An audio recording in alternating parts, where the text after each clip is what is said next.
Hello everybody, welcome to this channel. Today I'm going to show you how to fix blurry screen on Windows 11. For that you have to follow my instructions very carefully. I will show you two ways. You can follow both of them if on doesn't work.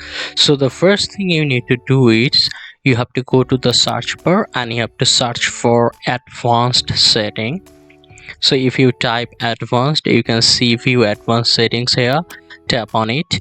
Now there will be this type of option. Now you can see advanced button here. Tap on it and tap on these settings, first one. Now you can see there are several options here. You have to tap on the adjust for paste appearances, then you have to apply it. As my Windows doesn't have any blurry problem, I'm not gonna apply it, but if you have any problem, you have to select this adjust for paste appearance and you have to apply it. Okay, after doing this, if still it doesn't work, you have to go to the display setting. Okay, type display. You can see display setting here. Go to that particular display setting of your Windows 11.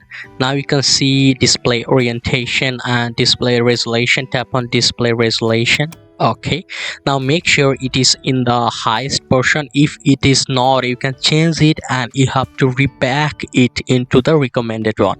So you have to change it to another one. Again, you have to go back to that. Again, you can just change the scale to another thing like 100%, 125%, 175%. Then you have to just check whether it works or not. After that, you can change any of it like landscape portrait. You have to just change it, then you have to go back to the original default setting, and after that you have to restart your device and hopefully that will work. And if this tutorial helped you, like this video and don't forget to subscribe to my channel. See you in the next one.